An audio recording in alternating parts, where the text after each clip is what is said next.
How Caitlin Clark went from stands to stadium sellout. WNBA legend Maya Moore's number was retired as fans flocked to watch a new star in action. Minneapolis, the number 23, now lives in the rafters of Minneapolis Target Center indefinitely. After the Minnesota Lynx took on the Indiana Fever Saturday and came out on top 90-80, the Lynx held a ceremony to reveal women's basketball legend Maya Moore's number hanging in the rafters. While all eyes were on Moore and the reveal of the blue and white 23 suspended in the arena during her jersey retirement ceremony, another player watched from the sidelines, Caitlin Clark. After breaking record after record and bringing the Iowa women's basketball team to the NCAA national championship twice, Clark's talent and impact on the game is indisputable. But before Clark rocked the world of women's basketball, she was just a young girl who idolized the pros in the WNBA, especially Moore. She's courtside, and you look over, and it's like, that's your childhood hero, Clark said in the post-game press conference.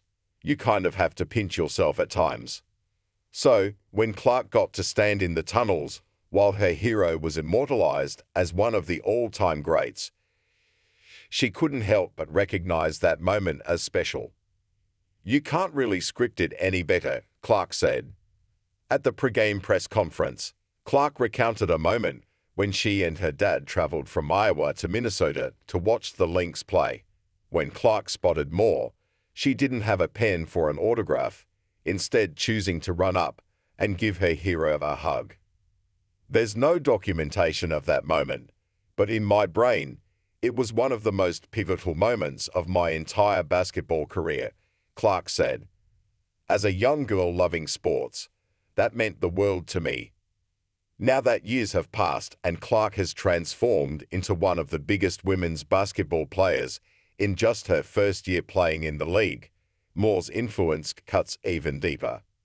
Minnesota Lynx head coach Cheryl Reed said, without the league's rich history, players like Clark or current Lynx forward Napheesa Collier wouldn't have role models like Moore to look up to.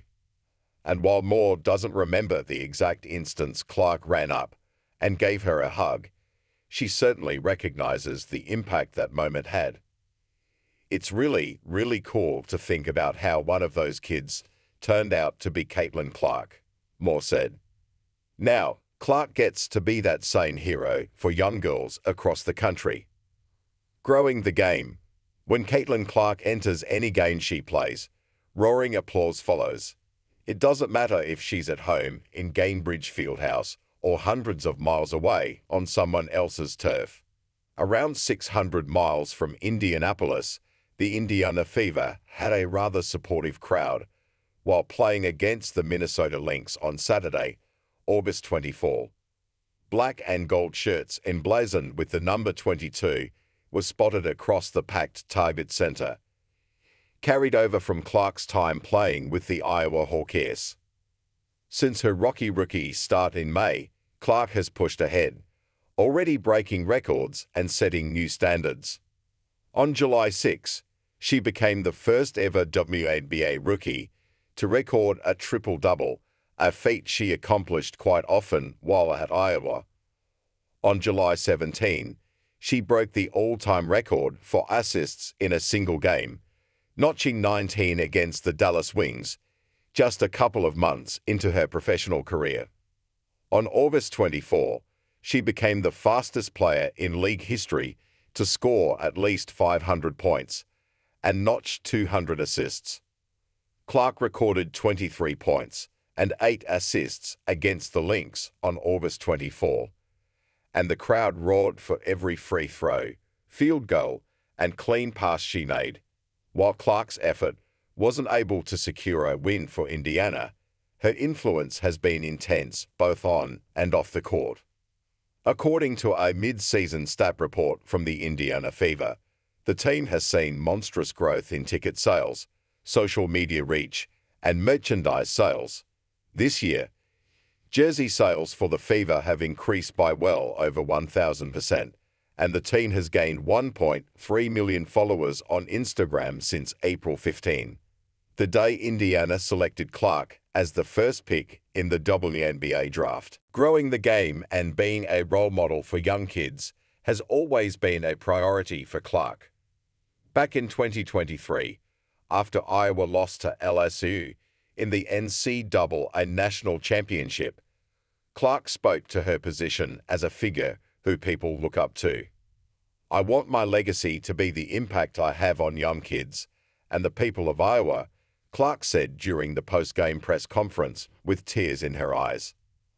"I was that young girl. All you have to do is dream, and you can be in moments like this." Hawkeye fans following the WNBA. Clark is not the only former Hawkeye garnering attention in the WNBA. Kate Martin and Megan Gustafson, both Hawks, who graduated in 2024 and 2019, respectively, played with the Las Vegas Aces against the Minnesota Lynx on August 23. While Martin and Gustafson had limited playing time, it's clear they were fan favorites.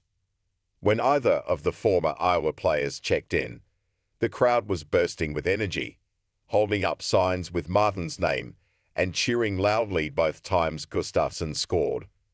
A few times, groups of fans started chants, urging Aces head coach Becky Hammon to put Martin in the game. While the Indiana Fever was playing an away game on August 24 against the Lynx, Hawkeye and Clark fans drove great distances to watch the team play.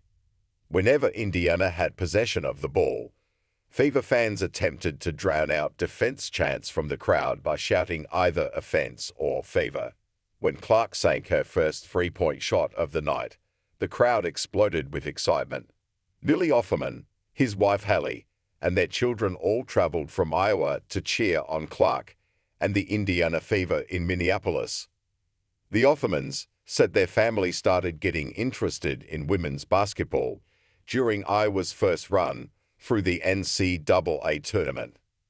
Since then, they have been following the Iowa women's basketball team and later became fans of the Indiana Fever. Being a girl dad, it's great to see Caitlin doing such good things with her visibility and just being very humble and gracious about what she has done, Billy Offerman said. Even people who have been watching collegiate basketball for years are being brought into the WNBA, thanks in part to Clark and her magnetic gameplay. Jessica Niles of Elk Point, South Dakota, traveled with family to watch Clark play with the Indiana Fever. Niles said while she hasn't watched Clark play live, her daughters have. Niles said her family has followed women's basketball since around 2010, but the jump to watching WNBA games has been new. "My girls play, and they've been watching college and high school basketball for years," Niles said. "What Caitlin has done for the sport has been pretty miraculous, not just for my girls, but for their whole team."